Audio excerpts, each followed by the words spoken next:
Matthew 5, verse 5. Blessed are the meek, for they will inherit the earth. Oh, this is the word of the Lord. Thanks be to God. Thank you. No, take it with you.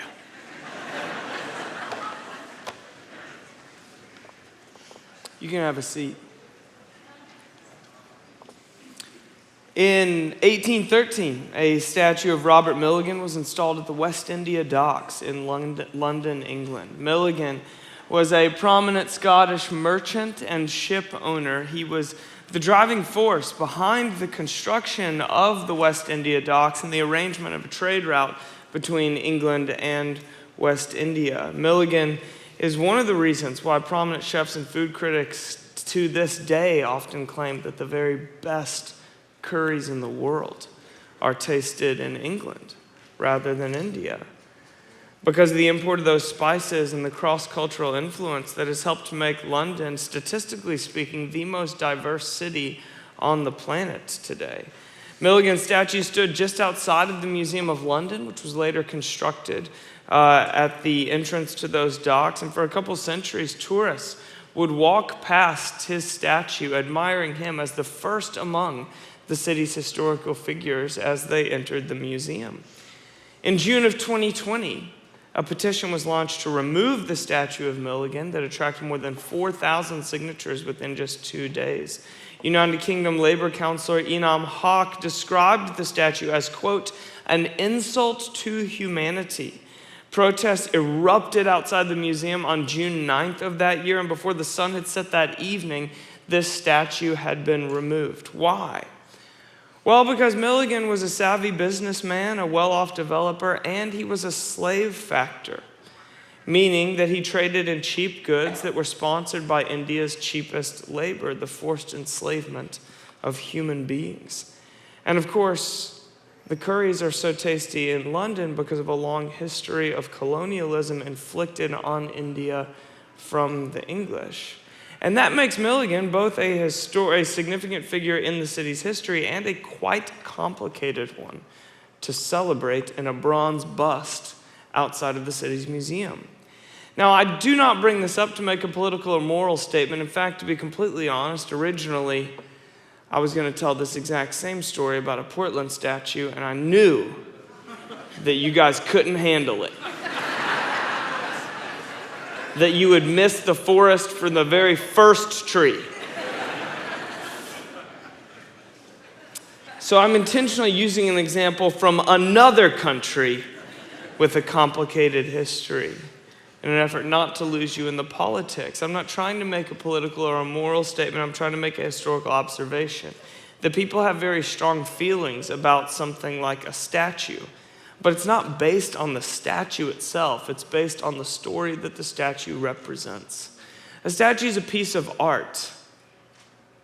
But it's a unique sort of art because a statue says very little about the craftsmanship of the artist. The statue was not commemorated, nor was it removed because of the beauty of the craftsmanship. Rather, a statue is a symbol that tells a story. And at one moment in the history of the city of London, consensus was, this is the way to the good life, and this is a symbol that represents what we collectively agree to be our good story. Then at another moment in the history of the very same city, 207 years later, consensus shifted to, no. This is a false story. It's an obstacle to the good life, and this symbol must be removed because it represents and promotes a lie. Something that volatile and disruptive, Jesus is packing into just these 10 words. Blessed are the meek, for they will inherit the earth.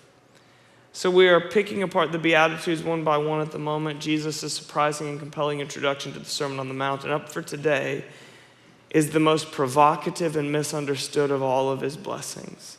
The one that is most lost in translation between Jesus' time and ours. Blessed are the meek. Now that word meek, it's the Greek praus in Matthew's original, which can be misleading. Meek is often applied as a synonym for humility, like Son of God, meek and mild. And some, in a very well-intentioned misreading of this beatitude, translate this word as power under control, as if it is one who is full of power but restraining that power for the sake of love. But that's just not what Jesus said. This word praus isn't about being humble. It's a reference to those who are looked down on and discarded or ignored by the movers and shakers in society. Praus, or meek, refers to the socially powerless. It's the great uncle in your foster care certification class who lives on the outskirts of the city in the housing projects and is jumping through hoops to become the caretaker of his niece because her mother has recently been admitted to drug rehab. Or it's the intern at your office whose name the boss always forgets, who's invited every Monday morning to pick up everyone's coffee order but ignored every Friday evening at the company happy hour. It's the quiet kid in the back of the class whose great anxiety is making it through another lunch period today alone in the cafeteria. It's, to return to where we began, the West Indian enslaved person who is forced to work against their will also that they can export the treasures of their culture cheaply to another part of the globe.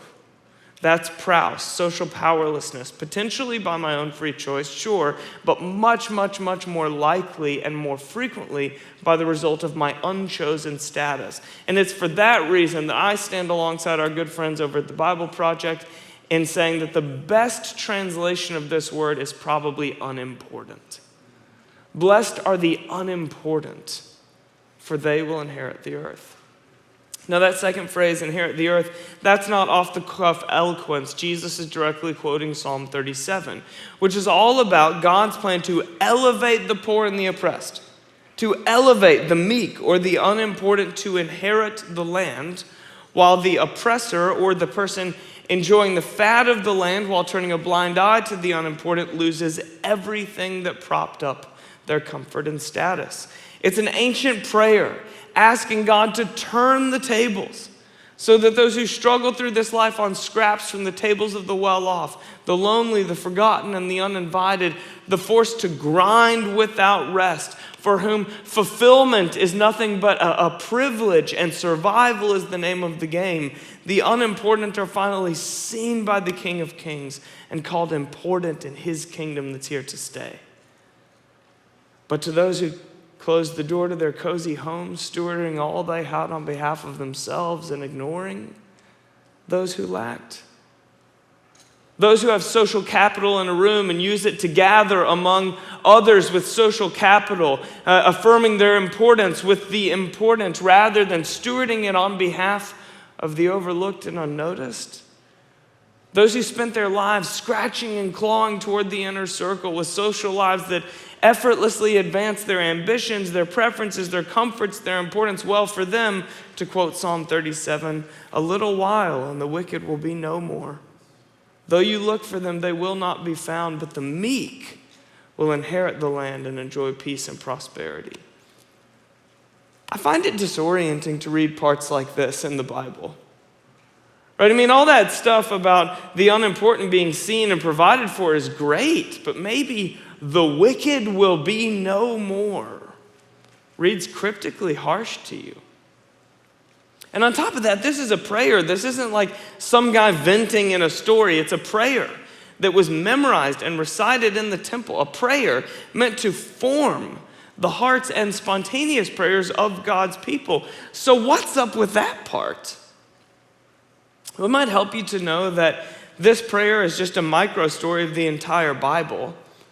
It begins by recalling Genesis, a time in the beginning when God gave all land to humanity to oversee it on God's behalf in God's image, to rule and to reign over creation with love and generosity. And then, of course, the biblical conflict is about a deception that turned God's image-bearing overseers, people, inward instead of outward, towards self-centeredness instead of generosity. God's very first promise then, on page 2 or 3 of your Bible, right after that deception, is to restore all that was lost, to unmask deception and restore creation, but to do it all from within rather than from without. In other words, God says, I myself will enter into the line of human history, live as a meek, unimportant one right within my own creation, and establish a kingdom that never ends, restoring God's creation in God's image. And who gets to live in that kingdom? Anyone who wants in. Anyone and everyone who chooses the way of mutual love over competition, the way of generosity over hoarding, the way of kindness to others over self-promotion. This prayer is a request for God to restore what was lost, to unmask the deception, and to restore creation. And so when Jesus, in the Sermon on the Mount, his kingdom manifesto, quoted this very well-known ancient prayer to a crowd of people primarily made up of fishermen, women, and peasants, the unimportant and the meek of his time, everyone knew exactly what he was saying. I'm the king, and I see you and restore you. The kingdom is here. Now is the time that God is finally thundering a great yes to the long-awaited prayer of Psalm 37. Only God's yes is less like a thundering roar and more like a gentle whisper, because remember, he's answering the prayer the way he always said he would, from within rather than from without. Jesus is claiming to be God become man, to be a king in disguise, to be the first in a whole long line of meek who will inherit the earth. You see, what we're running squarely into in these 10 words is the very straightforward but somehow overlooked story of Matthew, Mark, Luke, and John, which is summarized by theologian Scott McKnight as the King Jesus gospel. Now that word gospel, it's almost exclusively used in religious circles these days, but in Jesus' days, it was a political word, not a religious one. It simply means good news, and it was commonly used by the Romans. Whenever Rome, which was the most powerful and aggressively expanding kingdom in the history of the world to date, took captive another a city or region or country, a soldier would then ride on horseback right down Broadway of that city, crying out, Roma Victor, Roma Victor, Roma Victor. And that declaration was known as the gospel. It was a claim that the arrival of Rome is good news. The claim that you, suddenly captive people who have been invaded by a foreign kingdom, are lucky and should be glad because you're better off under Caesar's rule and reign than what you previously thought was freedom. It was a political declaration at best, or political propaganda at worst. The early church then co-opted the term gospel and began to use it to refer to Jesus and his kingdom because they fundamentally understood Jesus as a king whose kingdom was here to reign. In fact, the 4 biographies of Jesus' life became known as the 4 Gospels because they were understood as the 4 different stories of how Jesus became king. In the words of theologian N.T. Wright, the whole point of the Gospels is to tell the story of how God became king on earth as in heaven. Jesus, in a very blunt and straightforward way, makes the claim that he is the king to whom every knee will bow. And the Beatitudes, you'll have to excuse the very on-the-nose timing here, but the Beatitudes are his inauguration speech. Jesus is making his acceptance speech to rule creation back into created design. So how exactly is this meek, unimportant peasant king planning to renew the world? By the restoration of all that was lost in Genesis. By recovering the image of God in people and then empowering them to oversee creation on God's behalf in God's image with love and generosity, just like Yahweh did at the beginning. When God becomes king, the meek will inherit the earth, and that campaign starts now, says Jesus. They will inherit the earth. That's not a metaphor. The kingdom of heaven is yours doesn't mean you'll go to heaven one day when you die. It means you will be one of those through whom God's kingdom, through whom heaven's rule begins to appear on earth today. The Beatitudes are Jesus' agenda for his kingdom people. They're not moral platitudes that you and I can ascend to. They're political statements about how Jesus plans to rule the world. He wants to do it through the poor in spirit, the pure in heart, the persecuted, and the unimportant. It is them, it is to us that Jesus is saying, I want you to become the light of the world and the salt of the earth. When God wants to take the world back, he doesn't start by making empty promises or signing bills or sending in tanks. He restores people one at a time. And then he sends out those people, the meek, the mourners, the peacemakers, right into enemy-occupied territory to live under the reign of another king according to the ethics of another kingdom, establishing that kingdom from within rather than from without, taking creation back from the deceiver by meekness, not by force. All of that packed into blessed are the meek, for they will inherit the earth. It's a provocative 10 words. And maybe it can help us understand some of the persecution that we were zeroing in on a week ago. Because the Roman Empire harshly oppressed the early church. They murdered Christians for sport in the Colosseum. They burned them alive on the street corner in broad daylight.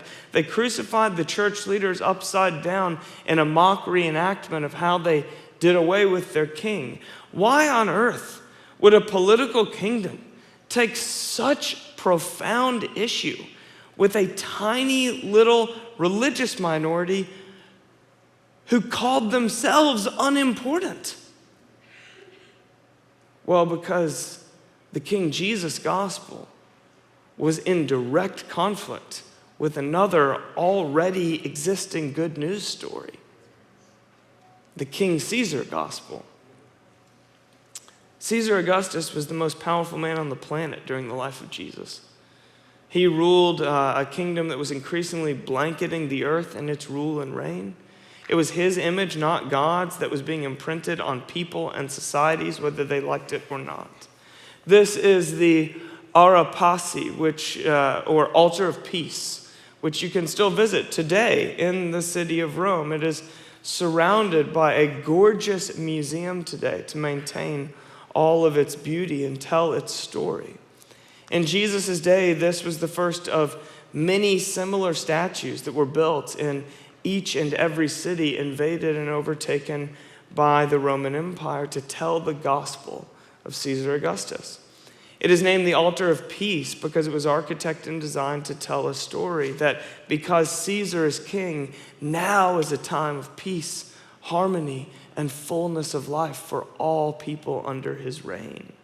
If you were to visit this statue, you could look closely at its architectural details and see that the statue depicts ground that is effortlessly teeming with fruit of every variety. It is a picture of an abundant harvest that was then carved into stone and marble and erected into city after city throughout the ever-expanding empire. Later was copied onto coins and became the currency of this ever-expanding kingdom. The message to everyone who walked past a statue or who bought a head of lettuce at the market was, you've never had it so good because Caesar's ruling the world.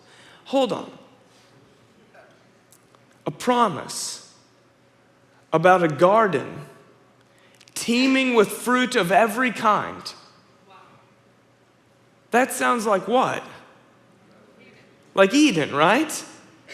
Like the renewal of the world according to God's original design. And a king who's more than just a king but divine, God himself, whose kingdom is blanketing the earth in his vision. That sounds like what? Like the entire Bible, right?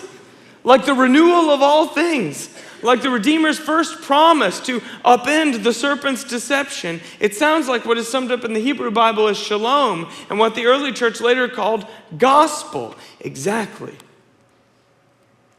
And maybe you think I'm making way too much of statues and ancient architecture. So you should know that in the first century world, which was a world before CNN or the BBC or even a local newspaper, it was a world before social media or television or the internet, a world before any form of what you and I would call mass media. The way to get a message out broadest and furthest was commonly through statues and coins. So a foreign nation ransacking Jerusalem and then tolerating their synagogue on Main Street, so long as you don't mind that we've got a construction team chiseling out a replica of the altar of peace at the town square, because that's more than just a piece of art, that's telling our story. To return to where we began, it's like a statue torn down in the post-pandemic political climate. It's more than a statue. That's a story. It's a redefinition of where we believe the good life is found, because at one moment in history, sure, you might have thought that the temple that Yahweh gave to Moses was a symbol of how God was going to restore heaven to earth, the way into the good life. But now, consensus is shifting. That's a false story. It's a lie. It's an obstacle to the good life. You had the very right idea, but you had the wrong king. There's good news, though. There's gospel. King Caesar is here to reign. The message, touted loudest and furthest, was Caesar is king, but he's more than a king. He is a divine forever kind of king, God himself, and his reign is good news for all nations. The way to get that message out, broadest and furthest in an ancient world before mass media, was statues and coins. The ancient equivalent to highway billboards and door-to-door flyers. Now, with all that in mind, lights should be flashing in your biblical imaginations, friends. I mean, how does that suddenly illuminate your understanding of things like Mark chapter 12? Later, they sent some of the Pharisees and Herodians, so the priests, brought some members of a political party that is aligned with Rome to Jesus to catch him in his words. They've, in other words, schemed up a way to trip him up in public. They're going to ask him a question that is charged with political toxicity, the ancient question to a hot-button, politically divisive question that's sure to turn half of his following against him, no matter how he answers it. They came to him and said, "Teacher, we know that you're a man full of integrity and you aren't swayed by others because you pay no attention to who they are, but you teach the way of God in accordance with the truth." Now that would be the ancient equivalent of blowing smoke, right? They're gassing him up so they can deflate him in public. Is it right to pay the imperial tax to Caesar or not? Should we pay or shouldn't we? But Jesus knew their hypocrisy. "Why are you trying to trap me?" he asked. "Bring me a denarius and let me look at it." What does he say? He says, "Bring me a coin." What's on that coin? Caesar's gospel. Bring me a mass media tool. Bring me the ancient equivalent to the news feed on your phone. They brought him the coin and he asked them, "Whose image is on this? And whose inscription?" "Caesar's," they replied. Then Jesus said to them, "Give back to Caesar what is Caesar's and give to God what is God's." You see, Jesus is turning the question back on them. He's saying, well, who do you think is king? Whose story are you living in? Whose gospel do you believe? Whose kingdom do you serve? I suppose your devotion should follow that.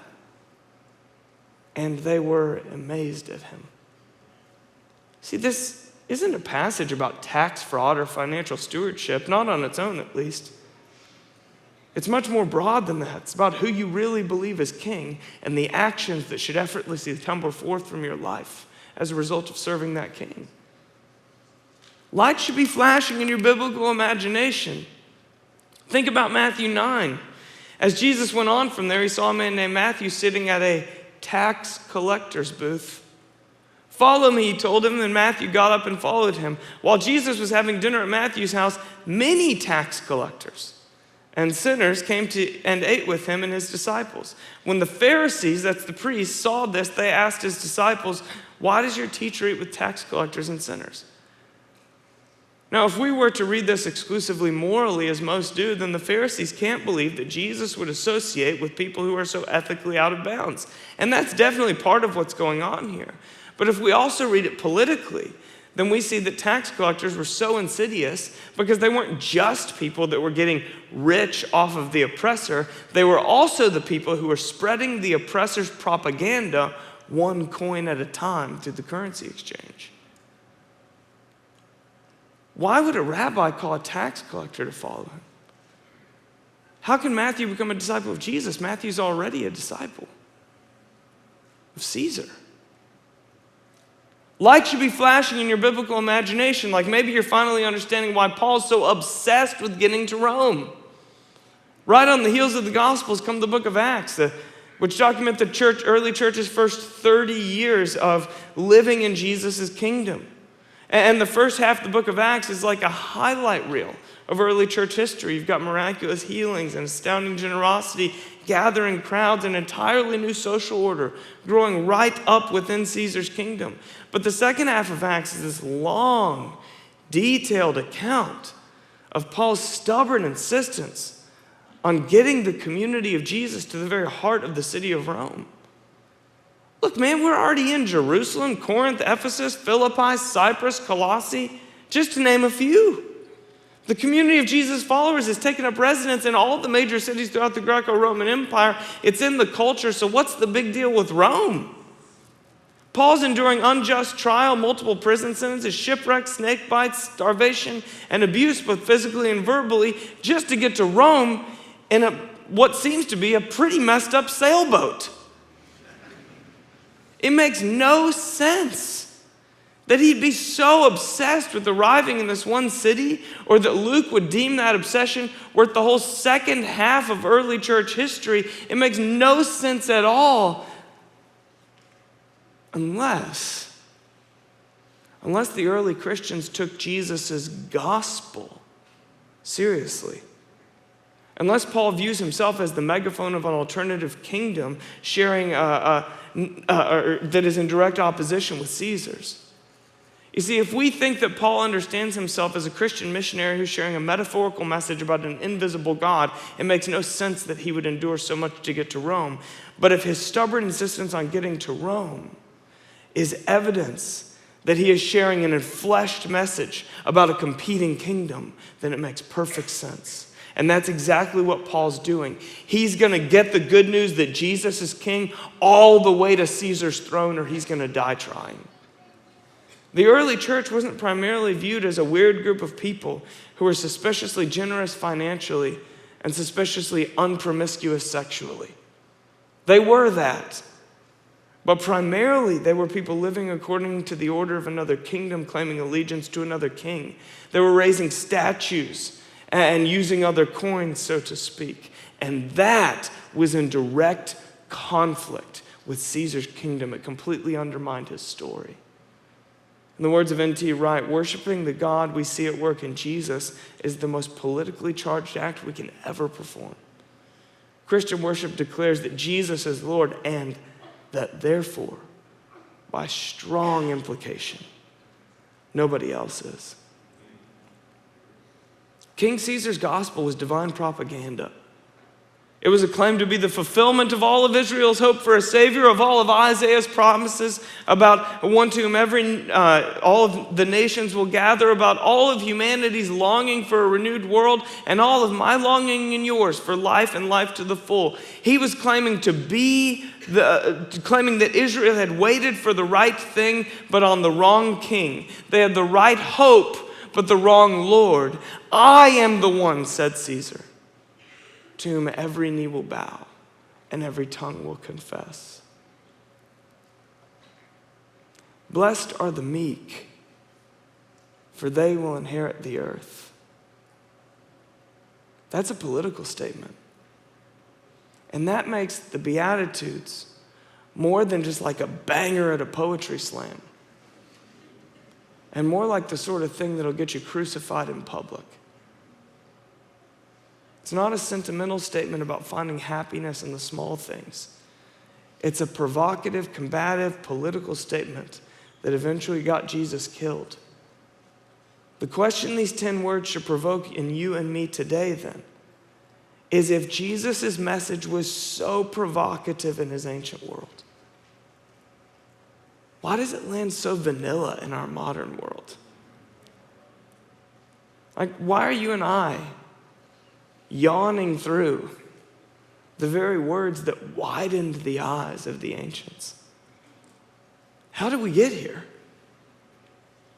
Well, it all started in the 17th century when German philosopher H.S. Reimarus, writing at the height of the Enlightenment, was the very first thinker to propose an understanding of Jesus that was alternative to over 1,700 years of early church history. Western culture was rapidly shifting toward a scientific, logical, and reason-based understanding of everything. And as a result, many began to resonate with the sentiments of Jesus' story, but not the decisive claims and miraculous acts of Jesus' life.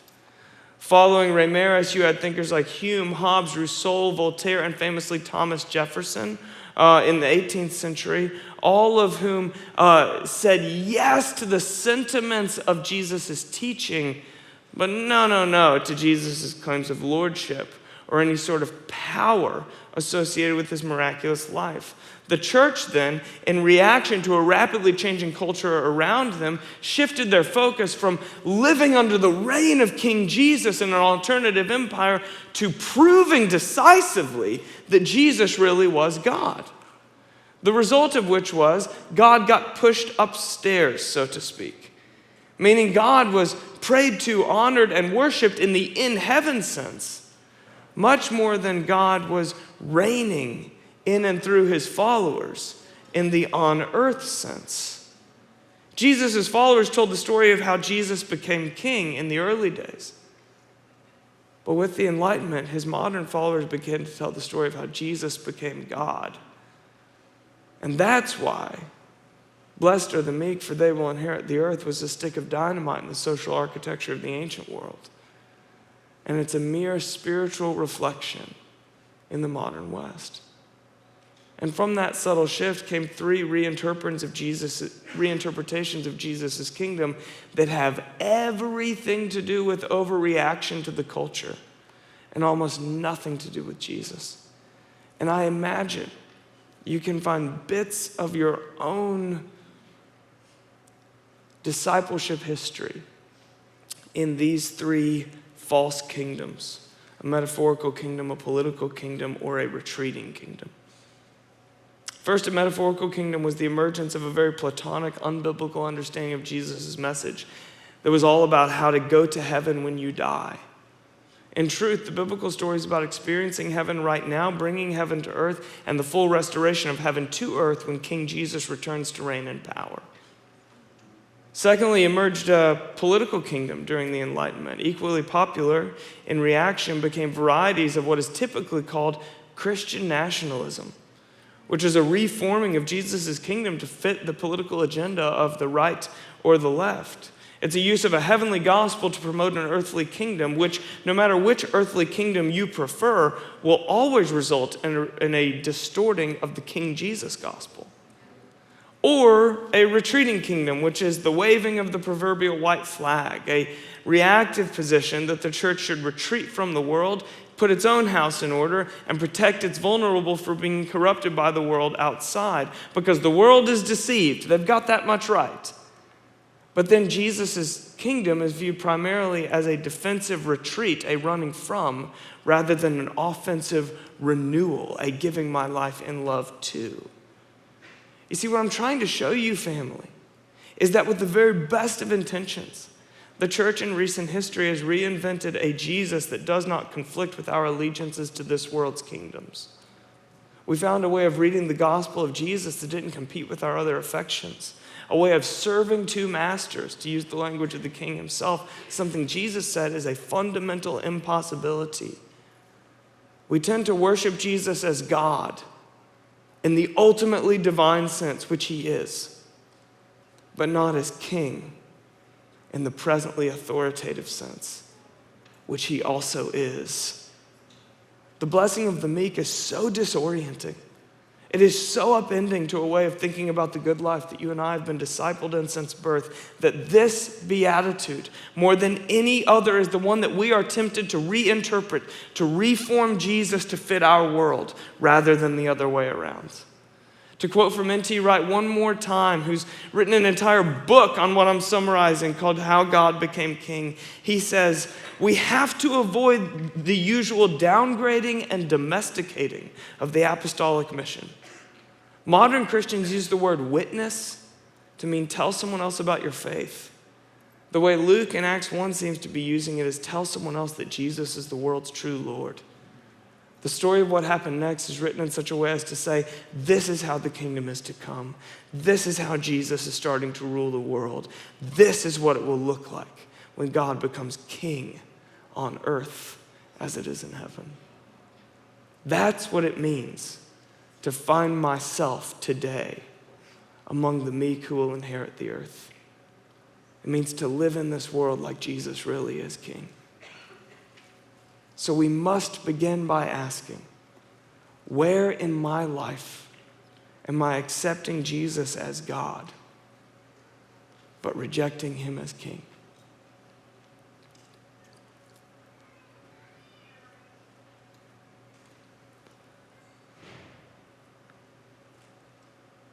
But of course, reflection, even the most honest and sober-minded reflection, fades in an instant.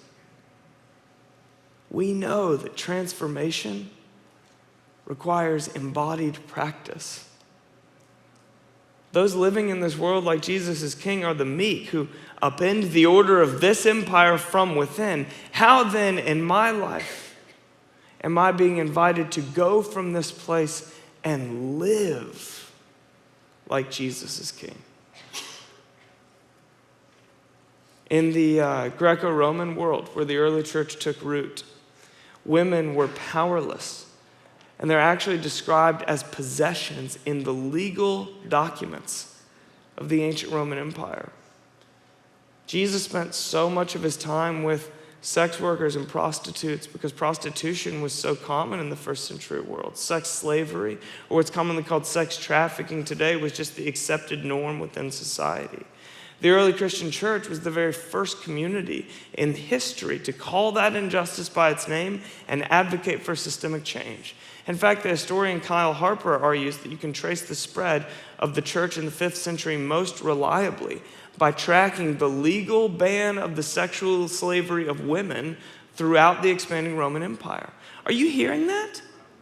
The most reliable index for the spread of the way of Jesus is to geographically map the overturning of sexual violence against victimized women. That sounds like the meek inheriting the earth. It sounds like a community of people living in this world like Jesus is king and transforming or renewing creation from within rather than from without. And similar stories can and have been told about the early church's regard for the imprisoned, the sick, the hungry, the homeless, the orphan, and the widow. The early church put on a clinic in meekness, seeing, pursuing, and welcoming the unimportant as the very guest of honor, the one to whom the kingdom belongs and through whom the kingdom comes. So how in my life am I being invited to go and live in this world like Jesus is king? I mean, surely that includes advocating for the voiceless and befriending and dignifying the marginalized, but just as a word of caution, meekness is fundamentally about unimportance. And we are ever tempted to pursue Jesus' kingdom in a way that affirms our importance. Ever tempted to dream up kingdom dreams that put me at the center, make me the success, allow me to play the hero. Most of us, when we dream about Jesus' kingdom, we dream at a safe distance. We imagine that this world's kingdom being upended means that I should immerse my life in the lives of strangers who I don't currently know, in environments that I don't currently find myself in. We immediately begin to dream about the food pantry or the homeless shelter or the prison and so forth, and that really is part of it. Jesus really is the sort of king who visited the leper colony, but Jesus is also the sort of king that washed the feet of his own disciples.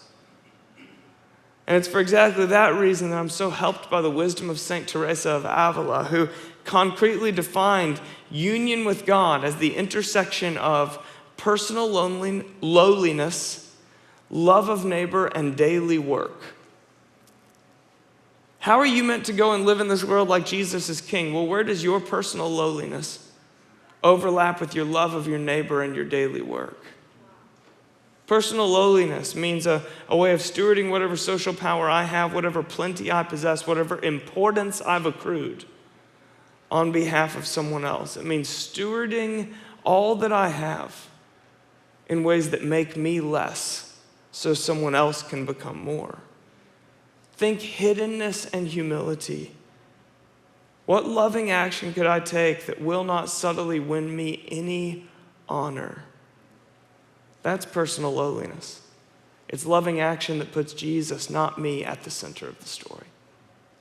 And then there's love of neighbor. Neighbors, of course, are those who are close to me, those whom my life already intersects with. So resist beginning with a need or a cause and start with people, the people around you today. God's great passion is people, all of them. And you're already surrounded by some of them. Start there. You don't grow in meekness by constructing a new life, but by engaging the life you already have, like Jesus is king.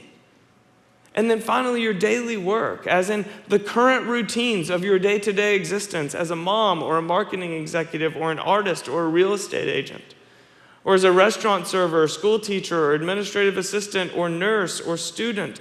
Start with the environments and relationships of your actual everyday life, not your dreams of a kingdom future that doesn't involve your actual present. When I was 11 years old, my mom worked at the local YMCA. So me and my brothers, we didn't go home to watch Family Matters after school like everybody else and eat Swiss cake rolls. We went to the Y to kill 3 or 4 hours until Mom got off work and it was time for dinner. And there was this one really cool spot upstairs at the Y, the Teen Center.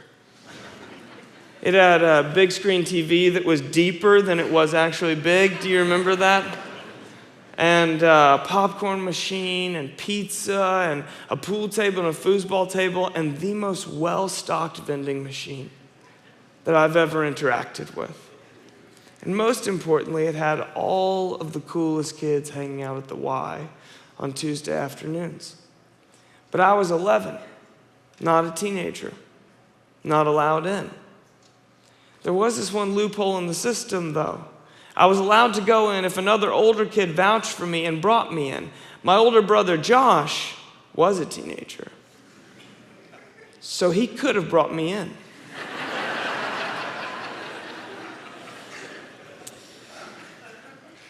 And he was cool and popular and everybody liked him. But he didn't just let me in. He brought me in with him and introduced me to all of his friends. He saved up his money, his own money, and he bought me pizza and whatever I wanted from that vending machine every single day. He treated me like one of the gang, not like a tag-along little brother, and that's the meek inheriting the earth. That's what it looks like when Jesus is king. Last week, Kirsten, my wife, and a few friends threw an impromptu birthday party for a neighbor that we'll call Sarah. On a Monday night, I walked into that neighbor's house. A number of families that I knew from the neighborhood had already gathered. There was teeming with life. Kids were playing in one room, adults were chatting in another, and in the kitchen there was the most gorgeous meal prepared. Mac and cheese for all the little ones, a 3-course meal that looked like a kinfolk photo shoot for the adults. And Sarah is a neighbor. She's got kids the same age as our kids. They're in the same school. And as of that morning, absolutely nothing was planned for her birthday, but apparently Kirsten and a couple of other neighbor moms from the same school and community got wind of that and started scheming a party for that night because Sarah's a single mom. And you know, birthdays are really unique. Birthdays are the only celebration I know of that are entirely about a person's being and not their doing.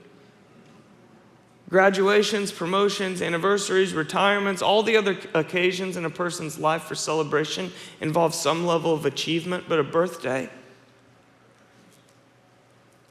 it's a party just thrown over my existence, my person, which I had nothing to do with. And that makes birthdays really important, the only occasions where my being is honored and dignified and loved and celebrated just as I am. And it's really hard to receive all of that at home by yourself from a 9 and 7-year-old. So Kirsten and some friends thought, Sarah's worth celebrating, worth honoring. They saw her, and each then brought something to the table to bless her. And when I walked into that living room on that Monday night, I saw it. I saw the meek inheriting the earth. I saw what it looks like when Jesus is king on earth as in heaven. Ramon, my godson from New York City, moved to Portland a few months ago in the wake of an emergency. He was stewarding a health crisis, a workplace crisis, and a family crisis all simultaneously, and it finally became too heavy for him to carry and just broke him. And he called me at the very end of his rope, at rock bottom of his life to date, and that's a life that includes being born into poverty, living through tragedy, and caring for a mother that he's only ever known as a lifelong addict. In short, I have never faced anything as hard as what Ramon has known since the day he was born. And he bottomed out from there. And a few months after that call, he was moving cross country to take up residence in my family's guest room and start a new life here among our community. That was 2.5 months ago. Last weekend, Ramon took a big risk. He went to the Bridgetown Young Adults Retreat. And so on Sunday, between our worship gatherings, I raced home to meet him, to check in and hear how it went. And he said, Tyler, there was this time of prayer for one another. And you know that I usually just hang back during that kind of stuff because it's uncomfortable for me. But I decided to take a risk. And so I did my best to listen to God and to share the very first thing that came to mind. And then he went on to recount 2 different stories, just of prophetic bullseyes, where he was more surprised than the person he prayed for to discover that I guess it seems that God speaks to me, even through me. And then he took out his phone and he showed me that photo. That's him right there at the head of the table, and he talked to me about this new community who had quite literally made space for him at the seat of honor, seen by God, seen by God's people. That's the meek inheriting the earth in that photo. It's what it looks like when Jesus is king. The meek inherit the earth in stories as big as social reform and heroic sacrifice, and the meek inherit the earth in the older brother becoming less so that his little bro can become more. And in loving a neighbor in ways that that you say without actually coming out and saying it, you are worth celebrating. And in waving a newcomer over to the seat of honor right at the head of the table. I'm talking about hidden stories as ordinary as a parent so tempted to multitask, choosing to be fully present to her child again today. Or an executive learning the name of the member of the company at the very bottom rung of the org chart and taking interest in their story. Or the restaurant server who forgives the angry manager who raises his voice at him, returning kindness for hate and therefore chipping away at a cycle that must be overturned. I wonder if Jesus was serious when he said that his kingdom is like mustard seeds, the smallest and most hidden and humble of acts, that when planted in the soil of this world grow into the most gigantic of trees. Those living in this world like Jesus is king are the meek, upending the order of this empire from within. The challenge then of participation, my friends, is to get my thinking, my seeing, and my acting into cooperation with that kingdom now. How in my life am I being invited to go and live in this world like Jesus really is king?